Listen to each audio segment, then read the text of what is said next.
हे वानरों, मैं समुद्र को लांघकर लंका को भस्म कर डालूंगा और रावण को उसके कुल सहित मारकर श्री जानकी जी को ले आऊंगा। श्री गणेशाय नमः। जय श्री राम जी। मैं शैलजा अपने चैनल पर आप सबका हार्दिक स्वागत करती हूँ। आशा करती हूँ आप सब स्वस्थ एवं प्रसन्न होंगे। श्री सीतारामाभ्याम नमः। महर्षि वेद व्यास रचित अध्यात्म रामायण के किष्किंधा कांड के 9वें सर्ग की कथा है। कथा में समुद्रोल्लंघन की मंत्रणा का विवरण है। तो कथा शुरू करते हैं। जय श्री राम, जय श्री हनुमान। श्री महादेव जी बोले, हे पार्वती, गृद्धराज संपाति के आकाश मार्ग से चले जाने पर सीता जी के दर्शन के लिए अति उत्कंठित वानरगण उनका पता लग जाने के कारण अत्यंत हर्षित हुए।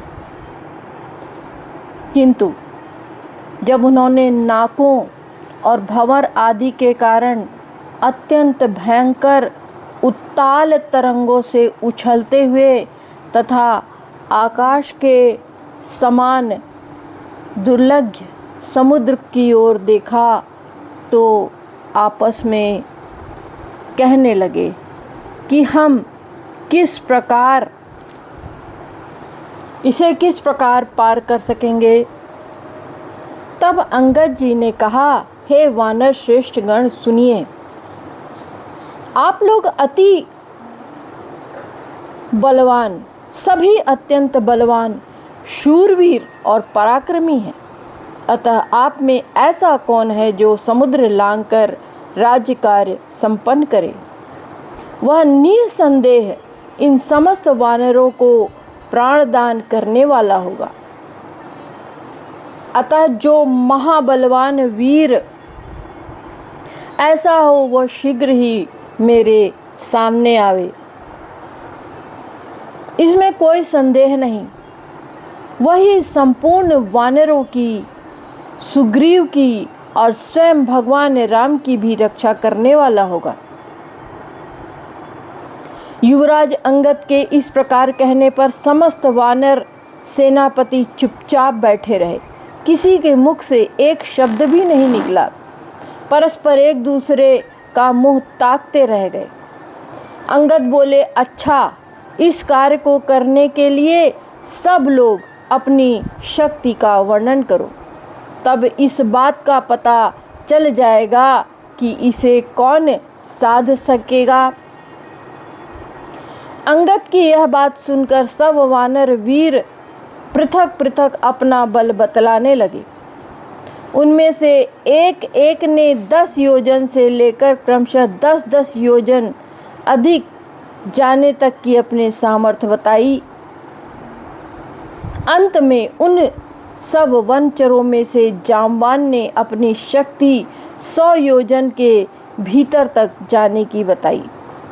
वे बोले, पूर्व काल में जब भगवान ने त्रिविक्रम अवतार लिया था तो मैं उनके पृथ्वी के बराबर परिमाण वाले चरण के चारों ओर परिक्रमा करने के लिए 21 बार फिरा था, किंतु अब मुझे वृद्धावस्था ने दबा लिया है, इसलिए मैं समुद्र को नहीं लांघ सकता। अंगद जी ने भी कहा, मैं इस महासागर के पार तो जा सकता हूँ, किंतु फिर लौटने की सामर्थ्य है या नहीं यह नहीं जानता। तब वीरवर जामवान ने उनसे कहा, अंगद जी, इस कार्य के करने में यद्यपि आप सर्वथा समर्थ हैं, तथापि आपको इस कार्य में नियुक्त करना हमें ठीक नहीं जचता, क्योंकि आप हमारे नायक और नियामक हैं। अंगद बोले, यदि ऐसी बात है तो हम सबको प्रायोपवेशन का संकल्प करके फिर पूर्ववत कुशासनों पर ही पड़ रहना चाहिए, क्योंकि यह काम तो किसी से हुआ नहीं, फिर जीवन भी कैसे रह सकता है। तब वीरवर जाम्बान ने कहा, बेटा, जिसके हाथ से हमारा यह कार्य बहुत शीघ्र सिद्ध होगा, उस वीर को मैं तुझे दिखलाता हूँ। यूँ कहकर जाम्बान ने वहाँ बैठे हुए हनुमान जी से कहा, हे हनुमान, इस महान कार्य के उपस्थित होने पर आप इस प्रकार अनजान के समान चुपचाप एकांत में क्यों बैठे हैं?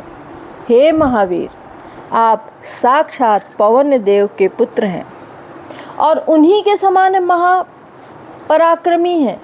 अतः आज अपनी सामर्थ्य दिखलाइए। महात्मा वायु ने राम कार्य के लिए आपको उत्पन्न किया है। जिस समय आपका जन्म हुआ था, उसी समय आप सूर्य को उदय हुआ देखकर इस पके फल को लेना चाहिए। इस इच्छा से बाल लीला से ही 500 योजन ऊंचे उछलकर पृथ्वी पर गिरे थे। अतः ऐसा कौन है जो आपके बल का महात्म्य वर्णन कर सके? हे सुव्रत, आप खड़े हो जाइए और यह राम कार्य करके हम सबकी रक्षा कीजिए। जाम्बवान के वचन सुनकर हनुमान जी अति प्रसन्न हुए और उन्होंने समस्त ब्रह्मांड को मानो कंपायमान करते हुए घोर सिंहनाद किया। दूसरे त्रिविक्रम भगवान के समान वे पर्वताकार हो गए और कहने लगे, हे वानरों, मैं समुद्र को लांघकर लंका को भस्म कर डालूंगा और रावण को उसके कुल सहित मारकर श्री जानकी जी को ले आऊंगा। अथवा कहो तो रावण के गले में रस्सी डालकर और लंका को त्रिकुट पर्वत सहित बाएं हाथ पर उठाकर भगवान राम के आगे ले जाकर डाल दूं। श्रुत्वा हनुमतो वाक्यं जाम्बवानिदमब्रवीत दृष्ट्वैवाग गच्छ भद्रं ते जीवन्तीं जानकीं शुभाम। या केवल शुभ लक्षणा जानकी जी को देखकर ही चलाऊं? हनुमान जी के ये वचन सुनकर जाम्बवान ने कहा, हे वीर, तुम्हारा शुभ हो। तुम केवल शुभ लक्षणा जानकी जी को जीती जागती देखकर ही चले आओ। फिर श्री रामचंद्र जी के साथ जाकर अपना पुरुषार्थ दिखलाना। हे भद्र, आकाश मार्ग से जाते हुए तुम्हारा कल्याण हो। राम कार्य के लिए जाते समय वायु तुम्हारा अनुगमन करे। इस प्रकार आशीर्वादों से अभिनंदन करते हुए वानर यूथपों के विदा करने पर हनुमान जी महेंद्र पर्वत के शिखर पर चढ़ गए। वहाँ उन्होंने अद्भुत रूप धारण किया।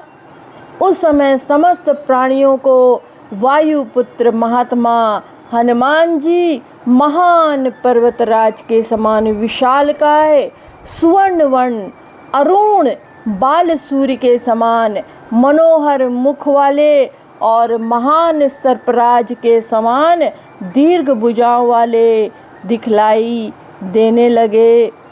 सियावर रामचंद्र की जय। बोलो श्री महावीर हनुमान की जय।